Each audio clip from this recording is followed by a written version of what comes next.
Hai Marketplace Leaders, selamat datang kembali di A Cup of Wisdom, seri video dari JPCC Marketplace yang bertujuan untuk memperlengkapi Anda dengan nilai-nilai kebenaran dalam menjalankan bisnis sehari-hari. Dengan saya Irwan Rosali, dan hari ini saya ditemani oleh Dennis Krishna. Hey, hai Wan, apa kabar? Hai, apa kabar? I'm good, how are you? Baik. Oke, jadi hari ini kita mau bahas tentang apa nih, Den? Nah, hari ini temanya itu adalah Wisdom and Purpose. Jadi pas banget, ini hari ini kita temanya sama dengan judul program kita, A Cup of Wisdom, tapi ditambah dengan Purpose, so bakal keren banget hari ini. Of course, yes. Dan narasumber kita juga luar biasa, yaitu Ko Joni Herjawan. Jadi kita pasti banyak banget akan mendapatkan insight-insight yang luar biasa dari beliau ya. Yep. Yuk kita panggil sama-sama ya. Ayo, hai Ko Joni. Halo, apa kabar? Hai, apa kabar Irwan? Hai Dennis. Thank you Ko Joni. Terima kasih Ko thanks. Joni sudah mau hadir di A Cup of Wisdom kali ini. Saya yang berterima kasih. Thank you for including me di acara ini. I'm honored. Oke. Dan kali ini kita mau bahas tentang purpose and wisdom. Pertama-tama kita mau tanya dulu nih Ko Joni. Menurut Ko Joni ya, apakah purpose itu penting dalam menjalankan bisnis? Apa purpose penting dalam menjalankan bisnis? Tentu saja penting. Karena purpose is just like the fondasi dari kenapa kita lakukan apa yang kita lakukan, kan? Gitu. Jadi kalau kita tahu purpose dan tujuan kita melakukan sesuatu, akan lebih mudah buat kita belajar sesuatu soalnya. Contohnya gini, kalau kamu punya HP nih, di HP kita kan ada banyak aplikasi. Kalau kamu mau mempelajari aplikasi yang ada di HP ya, HP kita ini ada aplikasinya itu. Kalau kita mau mempelajari aplikasi-aplikasi yang ada di HP, akan lebih mudah buat kita mempelajari dan mempraktekkan aplikasi-aplikasi itu kalau kita tahu masing-masing aplikasi itu purpose-nya apa.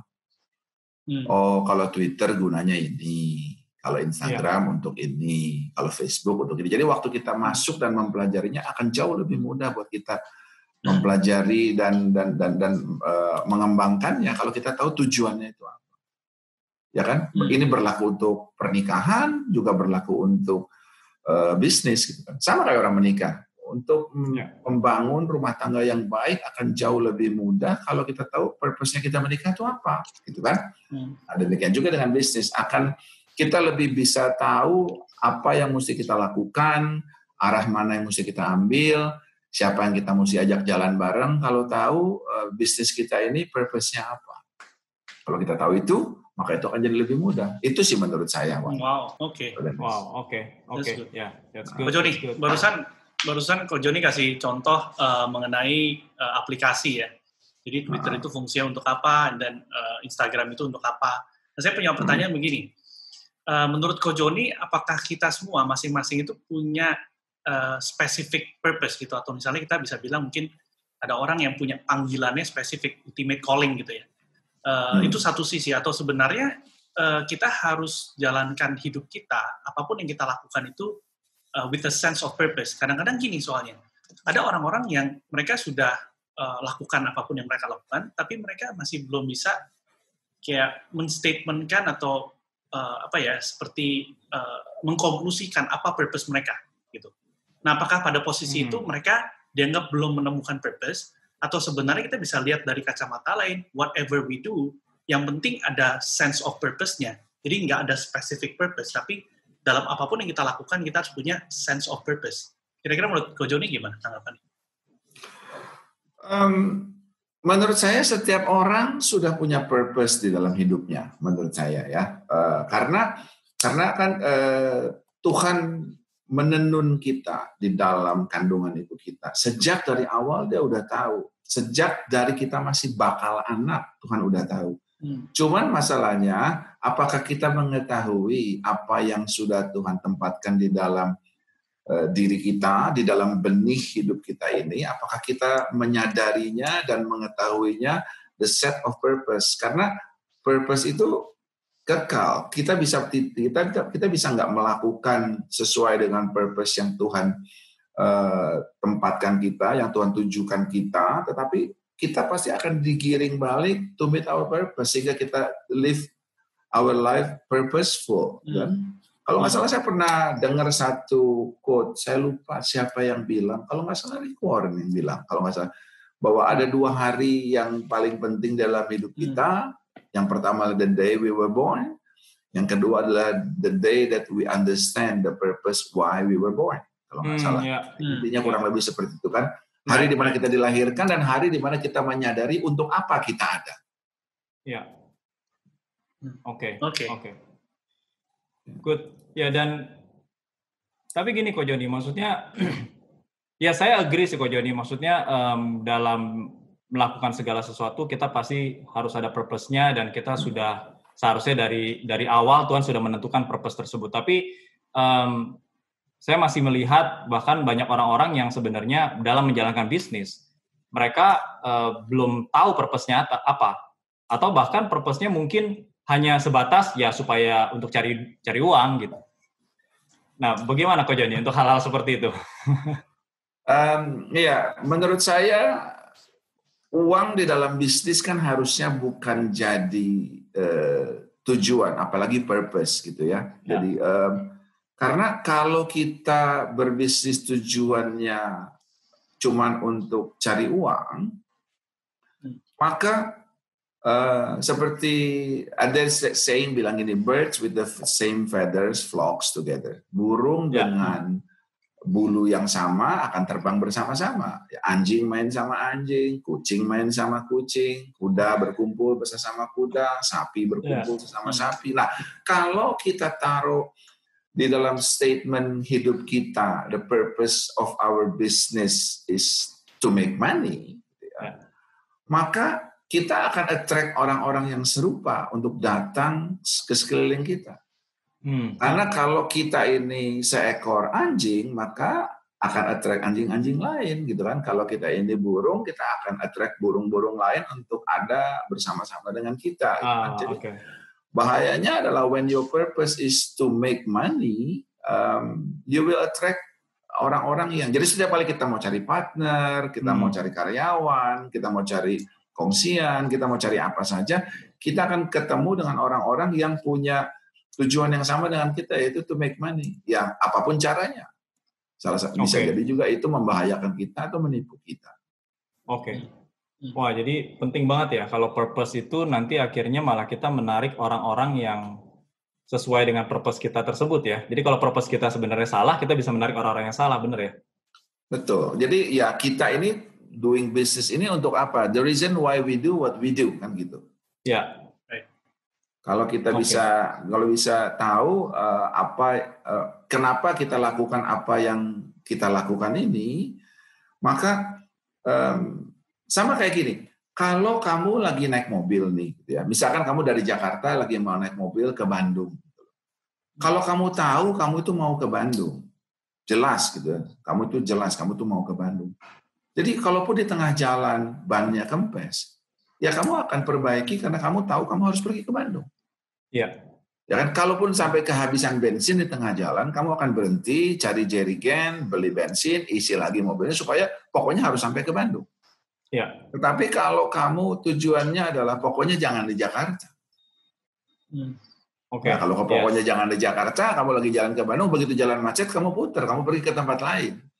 Nah, jadi seolah-olah gini, dia ini jadi kayak bukannya muter-muter, tetapi karena dia nggak tahu dia mau apa. Kalau dia tahu apa yang dia mau dan kenapa dia mau yang itu, maka dia akan lakukan itu sedemikian rupa sampai dia bisa mencapai hal yang dia tuju. Menurut saya seperti itu, Irwan. Ya, Ko Joni, soalnya yang gregetnya itu kita sering ketemu sama orang-orang yang pas ditanya, what's the purpose of your business? Dan jawabannya itu dengan senyum biasanya cuma ngomong gini, ya supaya kaya gitu loh maksudnya. Jadi kaya tuh nggak ada salahnya sebetulnya kan gitu kan, bukan berarti orang kaya itu kurang rohani kan. Jadi kaya tuh nggak ada salahnya menurut saya ya. Karena kan Tuhan sendiri bilang, dia yang kaya sudah jadi miskin supaya kita miskin jadi kaya karena miskin. Jadi memang Tuhan mau kita jadi kaya, tetapi kaya itu jangan jadi tujuan. Kaya itu sebaiknya jadi akibat. Kan kaya itu kan cuma gini, kaya is a state of heart. Kaya itu soal hati. Karena orang yang kaya adalah orang yang bisa memberi. Lawan dari kaya adalah tamak. Orang yang nggak bisa memberi namanya tamak. Jadi kaya is a state of the heart. Nah, lawannya adalah tamak. Nah, harta sama hati kan tempatnya sama. Di mana hartamu berada, di situ hatimu berada. Nah, kalau hartamu sebesar cangkir, hatimu sebesar piring. Baik, karena kan cangkir bisa ditaruh di atas piring, ya kan? Berarti hartamu bisa ditaruh di dalam hati, di dalam hatimu. Nah, kemana hati ini pergi, kemana piring ini pergi, cangkir ikut. Tetapi kalau hatimu tetap stay sebesar cangkir, kamu dibuat jadi kaya, terus kamu kaya sebesar nampan, maka sekarang nampan sama piring besaran nampan.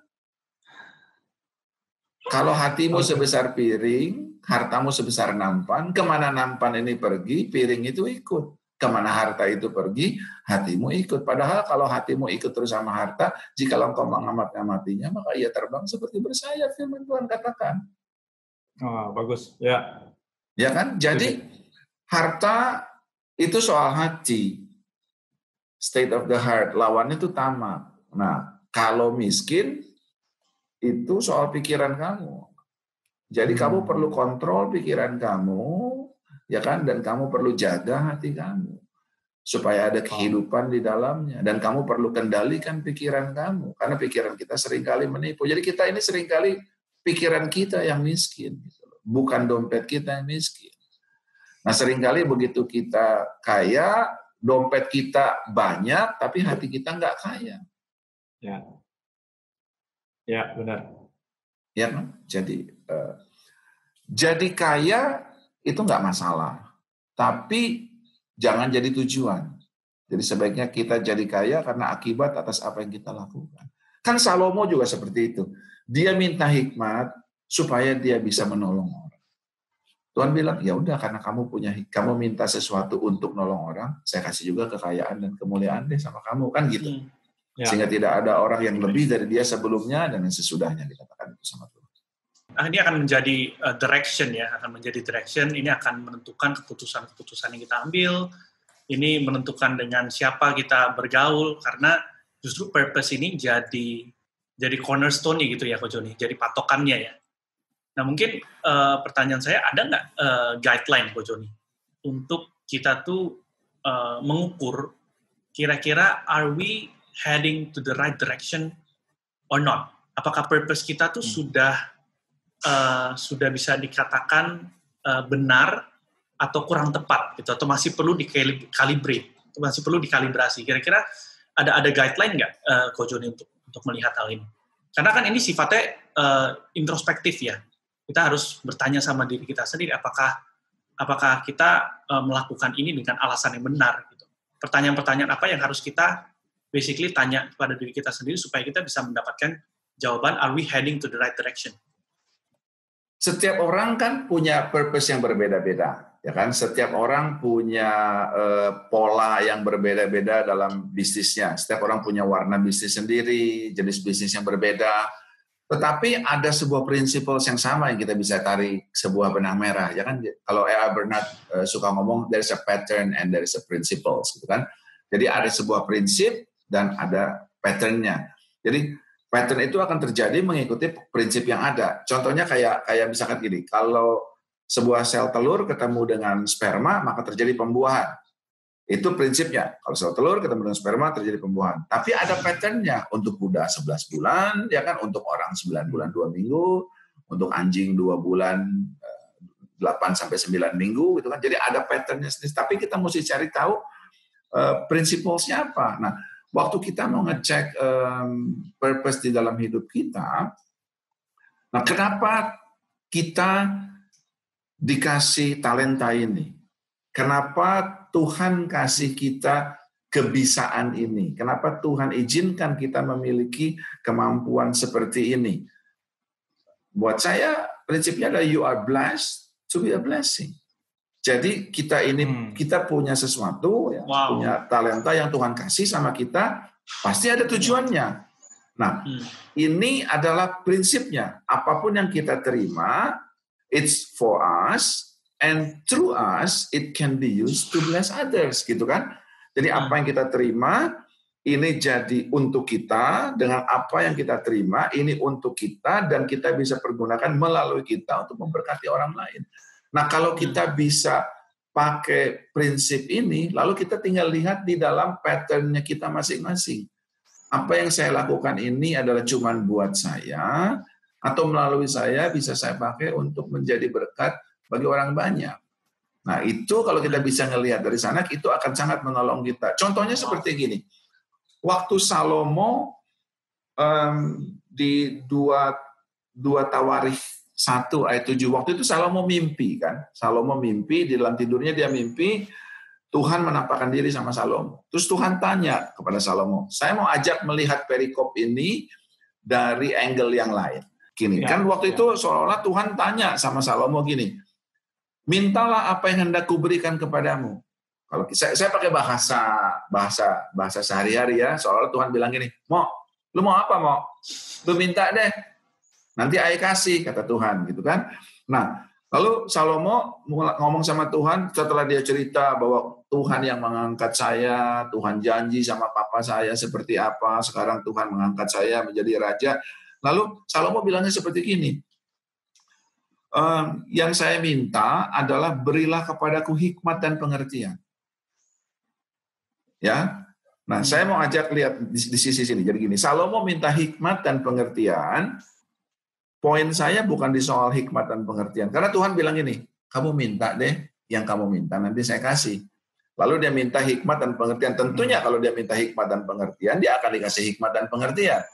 Tapi yang saya ingin emphasize adalah bukan soal apa yang dia minta, tapi kenapa dia minta.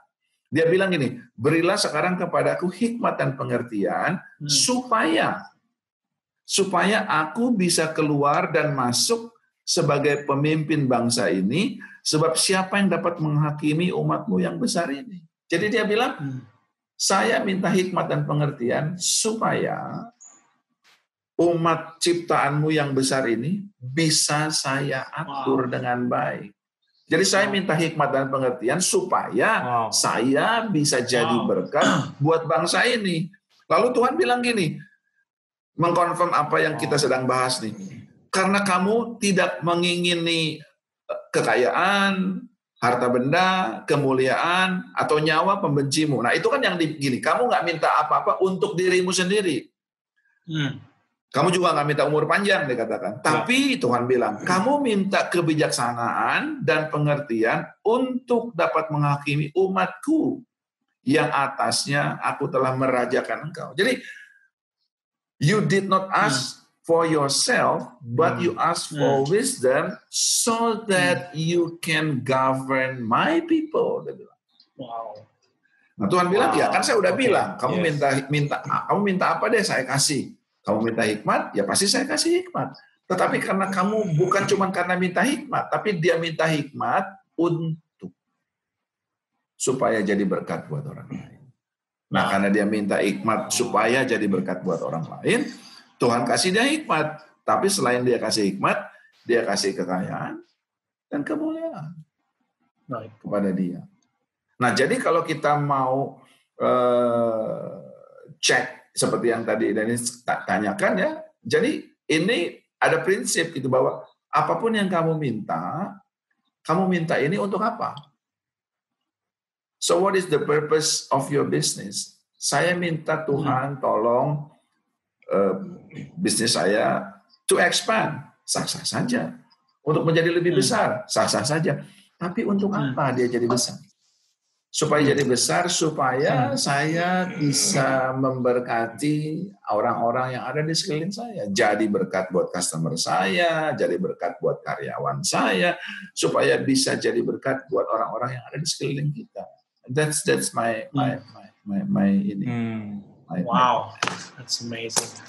Itu barusan, yang Ko Joni, I think yang Ko Joni sampaikan buat saya tuh kasih sudut pandang yang fresh dan baru banget melihat ceritanya Salomo. Karena selama ini yang kita, at least yang saya pelajari itu ya, Salomo itu diberkati karena dia minta hikmat. Itu betul, itu satu sisi. Cuman yang lebih fundamental lagi, yang barusan Ko Joni sampaikan, dia minta hikmat itu karena untuk purpose yang benar, untuk purpose bukan untuk diri dia sendiri, tapi untuk dia memimpin bangsa Tuhan. Nah, I think ini yang membuat jadi perbedaan, bahwa purpose-nya itu bukan untuk diri kita sendiri. Wow, it's amazing, Ko Joni. Dan saya juga belajar satu hal, yang tadi pertanyaan saya di awal mengenai sense of purpose.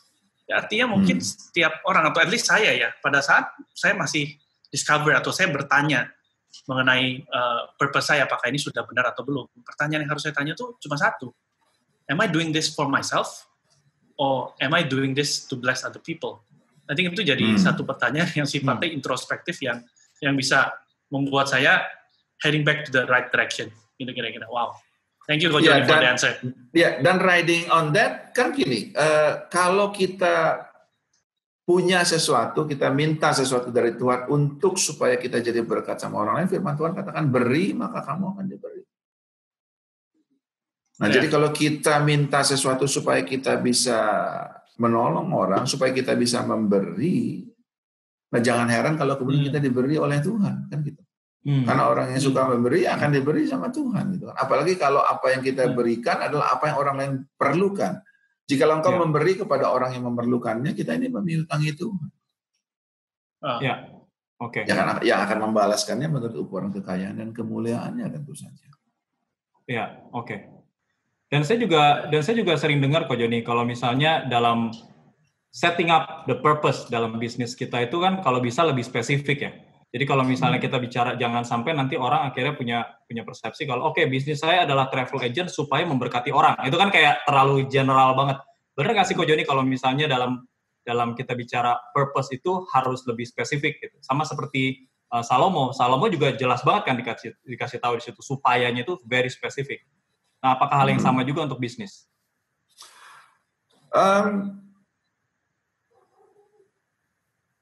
Ya, jadi kan sebetulnya garis besarnya adalah Salomo minta sesuatu, ya kan? He asked for a blessing, so he can be a blessing, gitu kan ya? Jadi ya, basically seolah-olah kayak bless me with this, so I can be blessings to my people, gitu kan ya? Nah, jadi itu kan besarnya, tapi terus dia kemudian turunkan specifically apa yang dia mau lakukan. Nah, sebetulnya kan ini di perusahaan-perusahaan seringkali kita lakukan. Contohnya kayak gini, di setiap perusahaan kan pasti ada vision, ada mission, gitu kan ya, ada visi, ada misi. Tapi kan nggak bisa cuman visi dan misi semata. Visi dan misi nggak akan membawa kamu kepada tujuan kenapa kamu mau lakukan apa yang kamu lakukan. Setuju nggak? Ya kan? Visi is just like the grand vision, bukan direction, apa yang kamu lihat, apa yang kamu mimpikan, apa yang kamu cita-citakan. Tapi dari visi itu kamu terus mesti turunkan kan, gitu kan? Nah, dari situ kamu mesti turunin strateginya apa untuk mencapai visi itu. Nah, dari strategi yang udah kamu turunkan itu, gitu kan ya. Terus nanti kan keluar lagi taktiknya gimana? Nah, dari taktiknya itu gimana, terus masuk lagi ke apa yang kita ukur di dalam apa yang menjadi taktiknya kita. Nah, karena kalau sesuatu udah bisa kamu ukur, ada ukurannya, kamu punya nilainya, nah sesuatu yang bisa kita ukur akan bisa kita kendalikan. Sesuatu yang bisa kita kendalikan akan bisa kita tingkatkan. Kan gitu. Jadi kalau we wanna improve our business, kita pertanyaannya mulai dari gini. Kalau if you want to improve your business, can you control your business? If you want to control your business, can you measure it? Sama kayak orang masak.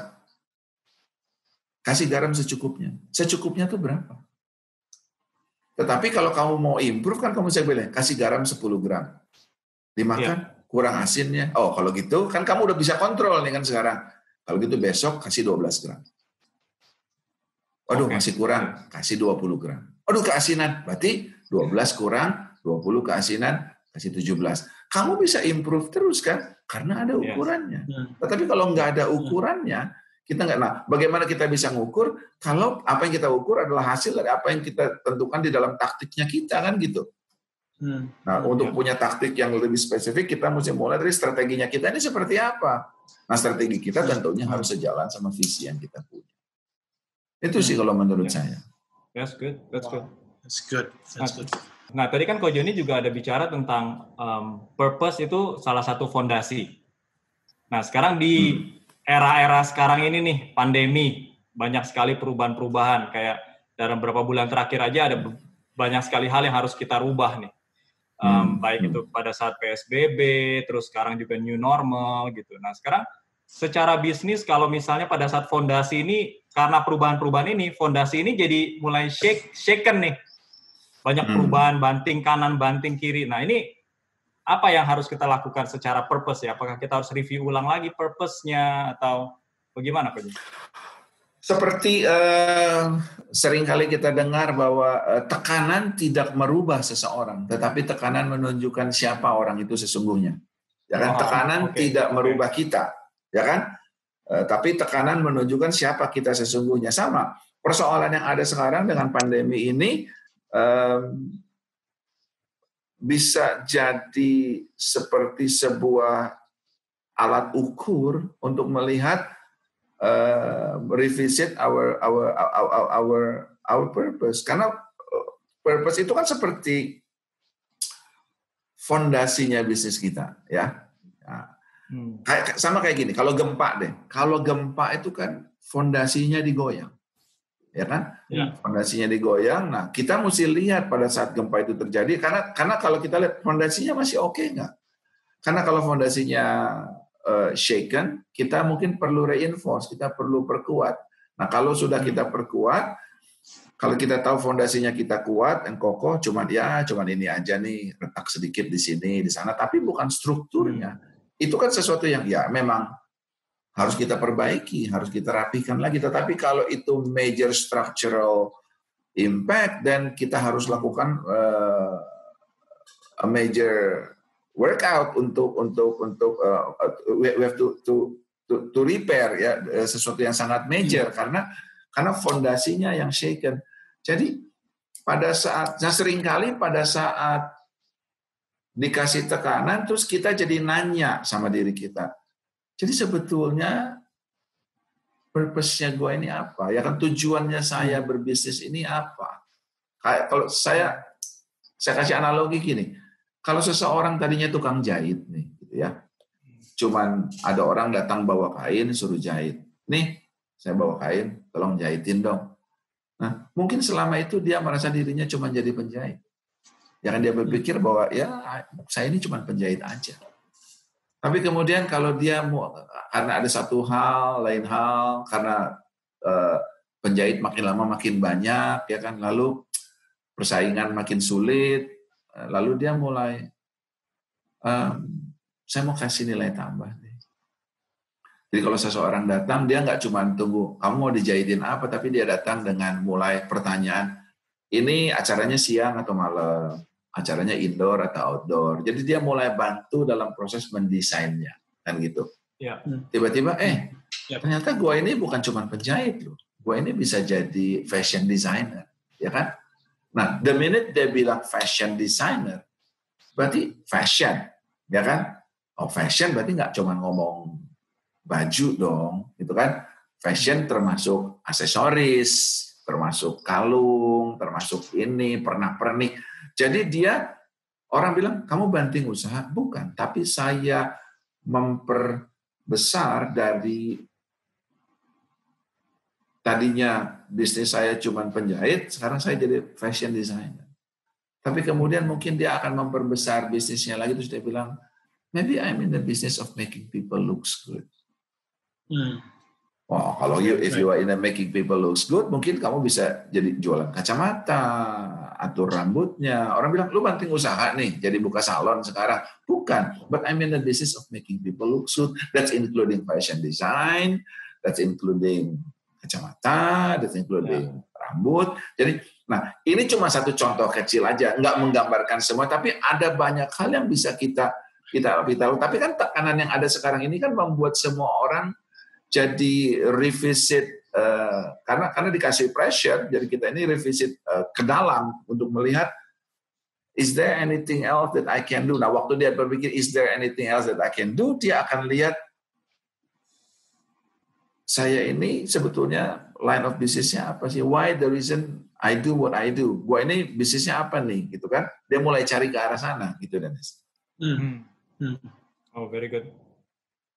Very good. Jadi mungkin semakin di-shake, itu justru kita tahu ya fondasi itu seberapa kuat.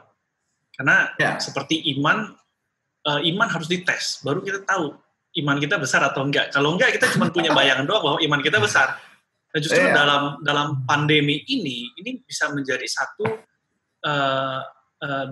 satu cara kita tuh untuk tahu how strong our foundation is. Karena pada saat digoncang, kalau kita tahu fondasi kita kuat, kita bisa bangun lebih tinggi di fondasi itu. Sometimes kita nggak tahu ternyata fondasi kita kuat. Both ways. Jadi pada saat fondasinya lemah, kita tahu kita harus perbaiki, kita harus reinforce. Tapi pada saat yang bersamaan, kalau digoncang dan kita tahu bahwa fondasi kita kuat, then we can build higher. Kita bisa bangun lebih tinggi lagi di atas fondasi yang tadi. Yes. Wow, very good. Very good. Ya, orang yang mendirikan rumahnya di atas batu dan orang yang mendirikan rumahnya di atas pasir, kan kalau nggak ada angin, hujan, dan badai, nggak ada bedanya. Nggak ada bedanya. Antang-antang aja kan, gitu. Tapi waktu datang angin, hujan, dan badai, yang satu tetap kokoh berdiri, yang satu robohlah rumahnya dan hebatlah kerusakannya kan. Wow. Okay. It's a real test of foundation berarti. Baru bisa dites setelah ada badai. Nggak bisa dikira-kira. Ya. Conclude ya, tadi yang barusan Ko Joni sampaikan. Kalau saya secara pribadi boleh conclude. Yang pertama yang saya belajar itu bahwa purpose itu seharusnya simple. Purpose itu harusnya bukan sesuatu yang kompleks buat saya. Karena apa?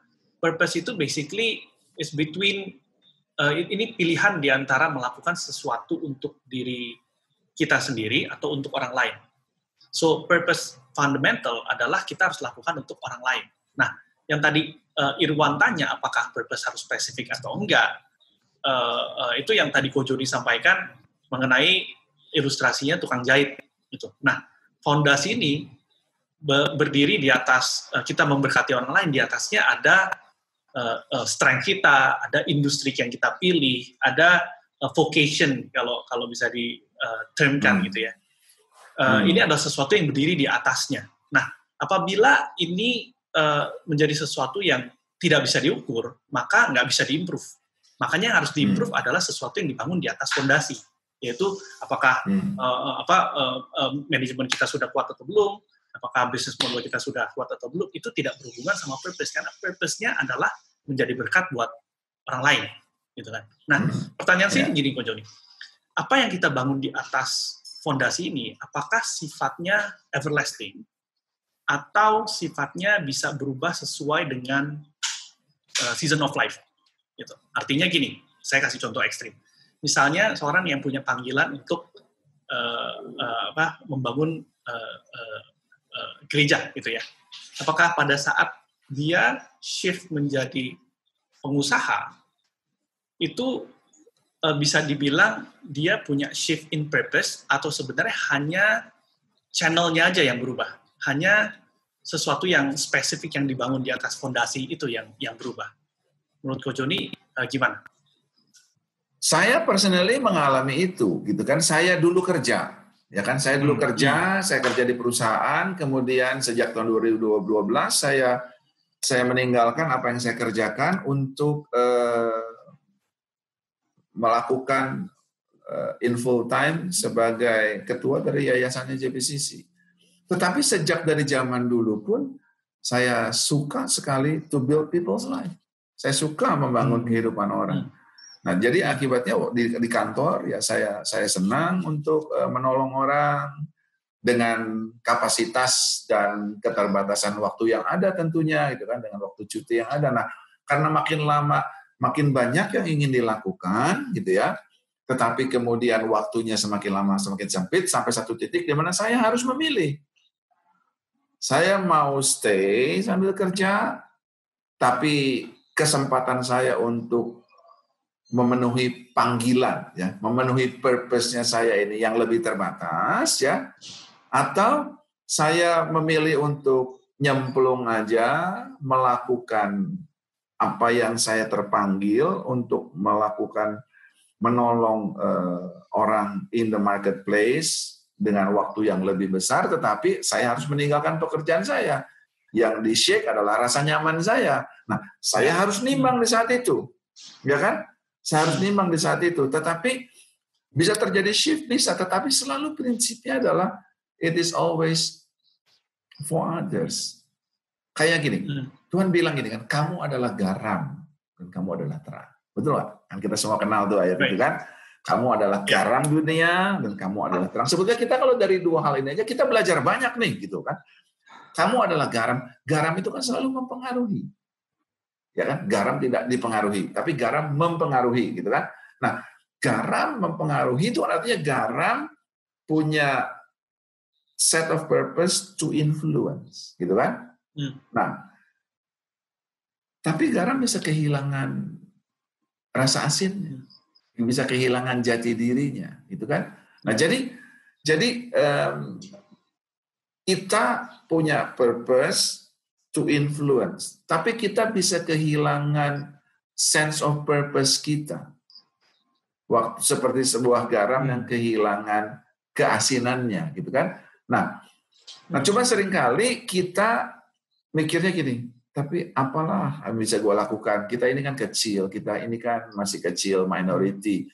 Nah, to have a purpose of influencing others, you don't have to be majority. Garam itu kan minority, tapi dia bisa menginfluence itu kan.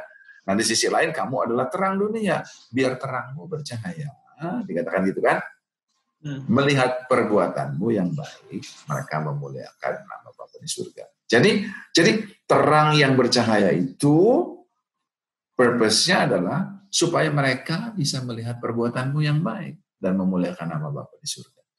Nah, jadi bisa shift nggak? Bisa aja. Bisa saja kamu jadi seperti terang yang bisa kemana saja, tetapi tujuannya tetap satu kalau dari terang itu supaya terangmu bercahaya dan melihat perbuatanmu yang baik, mereka memuliakan nama Bapa di surga. Nah, itu bisa. Nah, perbuatanmu yang baik apa? Ya apa saja, yang penting perbuatanmu yang baik. Prinsipnya adalah perbuatan baik, perbuatan yang baik. Perbuatan yang baik apa? Untuk setiap orang ada polanya masing-masing.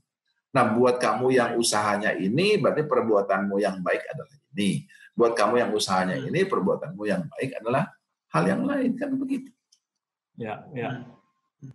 Oke. Menjawab apa yang kamu tanya, Dennis? Ya, definitely. Yes. Ya, karena saya belajar jadi begini. Jadi justru krisis itu, purpose crisis itu dialami pada saat kita udah nggak memikirkan orang lain lagi, bukan mengenai apa yang kita kerjakan masih ada apa enggak. Karena basically segala sesuatu sifatnya seasonal. Tinggal tunggu waktu aja basically. Mau 1 tahun, 2 tahun, mau 100 tahun, things will change. Nah, jadi jangan sampai yang saya belajar adalah pada saat musim ini berubah, pada saat apa yang kita lakukan tidak lagi jadi sesuatu yang diperlukan oleh orang. Tapi bukan berarti purpose kita hilang, karena purpose kita untuk mendekati orang. No matter where we are, apapun yang kita lakukan. So I think apa yang barusan Ko Joni sampaikan dari awal sampai akhir itu basically for me simplifying mensimplify arti purpose. Kita kadang-kadang terlalu berpikir sesuatu yang it has to be sesuatu yang besar banget. Bangun gereja dengan puluhan ribu jemaat itu baru purpose. Bangun bisnis dengan size yang besar itu baru purpose yang mulia gitu ya. Padahal actually kalau kita baru mulai bisnis, satu orang, kita sendiri, CEO, chief of everything, pada saat kita memikirkannya adalah for the people, that is purpose, that is the right purpose. Tinggal apa yang kita lakukan harus dispesifikan, harus di-build, harus di-measure untuk ditingkatkan, supaya apa? Supaya kita jadi lebih tajam dalam memberkati orang. So I think that's the conclusion yang saya dapat dari yang saya belajar dari Ko Joni. And it's good. Thank you very much, Ko Joni. Yeah. It's a revelation. Sama-sama. Ya, kalau dari saya sepertinya kayak whatever you build something bigger than yourself. Gitu ya. Ya. Nah, Ko Joni, sekarang pertanyaannya adalah gini, Ko Joni. Waktu Ko Joni shifting ya dari dunia banking waktu itu, terus shifting ke yayasan. Nah, menurut Ko Joni waktu itu bisa di-share nggak? Was it a tough decision? Saya coba jelasin gini. Yang shift itu kan adalah tempat kerja saya. Ya. Yes. But my purpose of life is not shifting. Wow, oke. Let's dig this deep. Karena ini menarik. Yes. Jadi yang shift adalah kerjanya saya. Dulu kerja di perusahaan, di dunia sekuler, sekarang mengerjakan pekerjaan yayasan. Dalam hal ini JPCC Foundation, gitu kan. Ada sesuatu yang shift, tapi yang shift kan pekerjaan saya. Tetapi my purpose in life not necessarily shifted. Yes. Waktu dulu saya kerja, saya bilang I want to bless others. Saya ingin to build people in the marketplace. Jadi ya saya membangun timnya saya membangun bukan karyawannya saya, tetapi saya membangun orang-orang yang dipercayakan untuk ada di bawah saya, gitu kan, staff-staff yang ada di bawah saya. Karena kalau sesuatu dibuat sehat kan nanti dia tumbuh sendiri, makanya bisnisnya terus berkembang, gitu kan. Nah, bisnis yang berkembang itu kan adalah hasilnya, akibatnya. Tetapi kalau ditanya sayanya sendiri, the purpose in my life adalah to build people, which is orang-orang yang ada di sekelilingnya saya. Nah, yang shift adalah pekerjaannya. Saya dari situ pindah dan kemudian melayani di JPCC Foundation, tetapi the purpose is still the same. To help to build people in the marketplace. Lewat pekerjaan saya atau lewat the foundation yang sekarang ini saya pimpin, gitu kan? Nah, kembali ke pertanyaan Irwan, apakah this is a tough decision, gitu ya, a tough decision. Nah, saya ngajak pikir gini, is this a tough decision? Ya, jadi ini pilihannya yang sulit atau milihnya yang sulit? Oke. Pilihannya sulit atau milihnya yang sulit? Ini pilihannya yang sulit atau milihnya yang sulit? Kalau ini pilihan yang sulit, maka kita lagi milih antara 11 sama 12, gitu kan? Ya. Jadi itu apakah tough choices, ya? Apakah pilihannya yang sulit, the choice that is difficult, yang tough untuk kita pilih, atau decision-nya yang sulit, milihnya yang susah? Kan firman Tuhan bilang, rancanganku bukan rancanganmu, Tuhan bilang gitu kan. Nah terus kita tanya, kita mau pilih rancangannya Tuhan apa rancangan kita? Itu bukan pilihan yang sulit. Coba kalau kamu ditanya, kamu mau pilih rancangannya Tuhan apa pilih rancangannya kamu sendiri? Kita akan jawab dengan sangat cepat, rancangannya Tuhan, kan gitu kan? Jadi the choices is not difficult. To decide, the decision yang difficult. Kenapa jadi difficult? Karena kita ini darah dan daging. Saya mau terbatas melakukan apa yang saya mau lakukan, tetapi lebih aman financially, karena saya kerja, ada yang gaji. Atau saya pilih melakukan apa yang jadi panggilan yang apa di hati saya, tapi saya keluar dari kenyamanannya saya. Nah, kadang-kadang kenyamanannya saya ini semu. Karena gini, kan kita pikir seolah-olah gitu kan, kalau saya keluar dari apa yang saya kerjakan, terus nanti gimana dong? Gitu kan? Padahal firman Tuhan bilang kan, jikalau engkau memberi kepada yang memerlukannya. Nah, ini kembali ke seperti apa yang Salomo tadi bilang.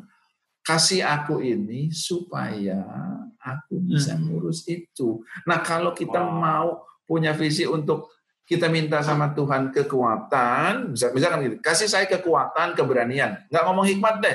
Tuhan, saya ini mau nih ngerjain ini. Tolong dong kasih saya kekuatan, kasih saya keberanian, supaya saya bisa keluar dan sanggup untuk mengurus umat-umatmu yang perlu dibantu. Ya. Nah, ketika kita minta ini untuk itu, gitu kan? Nah, Tuhan akan kasih sama kamu kekuatan, Tuhan kasih akan sama kamu keberanian untuk melakukannya, gitu kan ya? Dan lebih dari itu Tuhan akan kasih saya tools dan pertolongan untuk saya bisa melakukan apa yang saya lakukan. Jadi kalau Irwan tanya sama saya, ini apakah ini pilihan yang sulit? Ini bukan pilihan yang sulit adalah milihnya. Karena nyalinya nggak nyampe waktu itu. Gitu. Sehingga berkali-kali dari tahun 2008, molor, 2009, molor, 2010, 2011, sampai akhirnya tahun 2012, baru saya melakukan apa yang saya lakukan sekarang ini. Seolah-olah ada sebuah suara, sepertinya sebuah suara yang ngomong di hati saya waktu itu lagi nih, kamu jangan nunggu Laut Merah terbelah dulu, baru mau keluar dari Mesir. Kamu keluar dulu dari Mesir, baru Laut Merah terbelah. Wow, oke. Wah, saya yakin ada banyak banget orang-orang yang langsung hatinya bergoyang nih. Iya. Terima kasih Ko Joni, terima kasih banyak. Dan ya, I think nggak kebetulan ya, tema JPCC bulan lalu adalah wisdom, dan bulan ini adalah purpose. Nah, semoga kita ingat nih pada saat kita ngelihat, terutama saya akan ingat pada saat saya ngelihat ayatnya cerita mengenai Salomo. It's not only about wisdom, nggak cuma wisdom doang di sana. Tapi sekarang pada saat saya ngelihat ceritanya, dengar cerita Salomo, di sana ada sesuatu ada dua hal yang berjalan berdampingan, yaitu hikmat dan purpose. Untuk kita bisa make tough choices, make tough decision, perlu ada dua hal ini. Tough choices itu kita bisa seperti yang Ko Joni tadi sampaikan, dengan hikmat itu kita bisa memilih nih tough choices. Dan tujuannya untuk apa? Nah, inilah tough decision yang harus dibuat. Karena tujuannya untuk orang lain, bukan untuk diri kita sendiri. Gitu. Jadi saya belajar banyak banget Ko Joni. That's great. Oke. Ya, kalian menyimpulkannya dengan sangat baik. Terima kasih banyak Ko Joni atas waktunya. Kita belajar banyak banget hari ini. Thank you Ko Joni. Thank you. Saya juga belajar sesuatu dari bincang-bincang kita kali ini. Ya, berharap apa yang kita bincang-bincangkan bisa memberkati orang. Oh, pasti Ko Joni, pasti banget. Yep. Demikian episode A Cup of Wisdom kita kali ini. Saya yakin teman-teman semua sangat diberkati dengan apa yang tadi dibagikan oleh Ko Joni. Stay tune untuk episode-episode berikutnya. God bless you.